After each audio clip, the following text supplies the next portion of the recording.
Hey, and welcome to Inner West Youth. It's really good to have you here with us. My name's Gab. I'm joined today by Katie and Jono. And today we're going to ask the question, why is Christianity so exclusive? You might have this group at your school, the in crowd, the popular group, who are really exclusive. They only let certain people hang out with them, and everyone else is left out. And sometimes you can feel that Christianity is kind of like this, that certain people are let in, but other people are excluded. So, Katie, Jono, why is it like this? Yeah, it's a good question. I think that really taps into our experiences like that. But what I think we see in the Bible is that actually Christianity is really inclusive. When we think about Jesus himself, he is often seen throughout lots of the books of the Bible, seen hanging out with people that would be excluded from society. So he's hanging out with people that are poor, the tax collectors. We see him hang out with people that would have been the sexual minorities of the day. And so Jesus is someone who isn't bound by those barriers and actually goes to people that are considered outsiders. And I think the verse that we find really helpful is in the book of Romans. We've got Romans 10, 12 to 13. For there is no difference between Jew and Gentile. The same Lord is Lord of all and richly blesses all who call on him. For everyone who calls on the name of the Lord will be saved. And so what I think we see here is that everyone, it's a very inclusive word, everyone who calls on the name of the Lord will be saved. And so, yeah, there is a real inclusive part of the Christian faith. And I think that's interesting because in the same way that is inherently inclusive, it's also inherently exclusive, right? So you look at John chapter 14, verse 6, Jesus says, I am the way, the truth, and the life. No one comes to the Father except through me. And that's what that Romans passage says as well. You need to call on the name of Jesus to be saved. And some people think that that's exclusive. So a lot of people say, oh yeah, you can be a Christian, that's true for you, but Jesus' claim is actually, I am the Lord of everyone, and if you want to be saved, you need to call on my name and my name alone. There is no other name under heaven by which you can be saved. That's Acts chapter 4. So in the same way, Jesus wants everyone to be included. He also says the very exclusive way to get to heaven is by entering through the narrow gate, which Jesus says is him. So he's the only real way. And so, if I'm making sense of what you're saying, it sounds like Christianity is somehow both inclusive and exclusive at the same time. Yeah, that's right. It's interesting when we think of other religions, which I think we say Christianity is exclusive, and it is, as we've just mentioned, but other religions seem to be even more narrow in terms of their approach to get to God, because it relies on you living up to a certain standard and reaching being good enough, which is really exclusive because it's really hard to live up to those standards. Whereas the Christian faith says it doesn't matter what you do, it's what Jesus has done. And so actually that really opens up it being inclusive because it no longer depends on you being good enough, super exclusive. It depends on someone else who's done everything possible for you. So it's kind of like there's a sinking ship, right? Or it's the Titanic. And there are enough life rafts for everyone, but you kind of spend so much time questioning whether the life raft is actually going to save you. Oh, what about all the other means? You know, what if X, Y, Z happens? What if I just wait for a helicopter to come or whatever? But the point is, Jesus is saying, I'm the life raft. The ship is sinking. Get on. And anyone can get on. It's just a matter of you choosing to.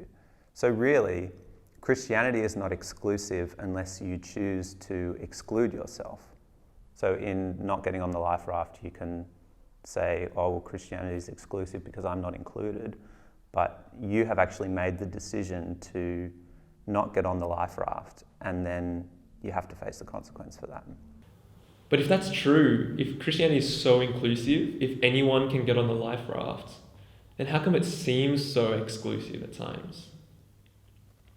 Yeah, it's a great question. And the answer is because of people, right? It's not necessarily because of Jesus. So I think if you're watching this and you catch yourself being exclusive, favouring one group over another, favouring even these people think this about this part of the Bible, so they are saved, they're on the life raft, but those people that use the Bible and think this of it, they're less saved, or they're less of a good Christian, they're not quite right, so let's disagree and fight about that. Or even you may be more inclined to invite one of the popular people or one of your friends to youth group, whereas you might be less inclined to invite some of the less popular people. Yeah, that's right. I think we see that that people can be the ones that end up excluding others from hearing the message. We might think that that person doesn't deserve to hear the message about Jesus, or that person's too hard to talk to about Jesus. And so it's an important question to ask: what barriers do we put up that really restrict people coming to hear that message? If there's, it's helpful to think, who would not feel comfortable coming to my youth group because of the way that it's run, or the people that we hang out with, or the way that things are happening, that we actually end up excluding people in a way that Jesus never intends to. We see him in the Bible, as we said before, hanging out with lots of outsiders, but are outsiders welcome to come to our youth groups? If that's not the case, then we need to think, why not, and what can we change so that people can hear the message? Because everyone who calls on the name of the Lord will be saved. And so we need to provide that opportunity for everyone to hear the gospel and at least make the decision for themselves to respond. And are you also saying that it's not even who you invite to come into that community, into that church or youth group community, but even once you're in that community, then you still can't pick favourites? Like it's a level playing field again.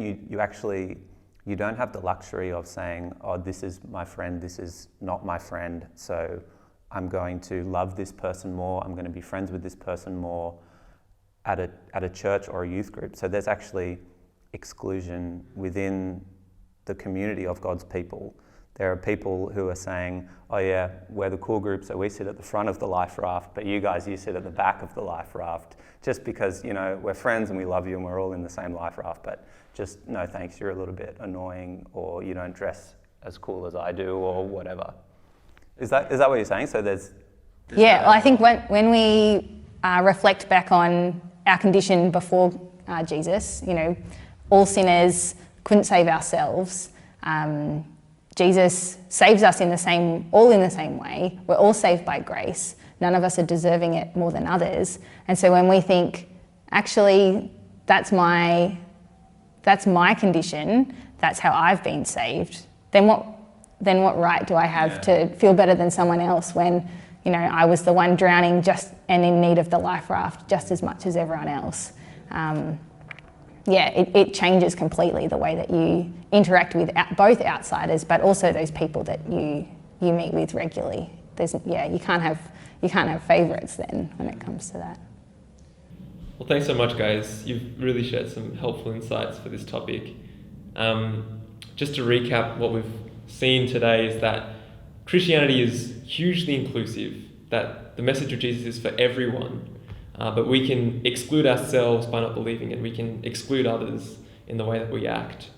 So as we finish, I wonder what your experience of church and of youth group has been like, whether you've seen Christianity as something that's been inclusive or exclusive. It'd be really helpful to talk about these things with each other to really understand a bit more about this topic and, I guess, make sense of Christianity's inclusiveness, but the way that we can often act exclusively. But until next time, we'll catch you guys around.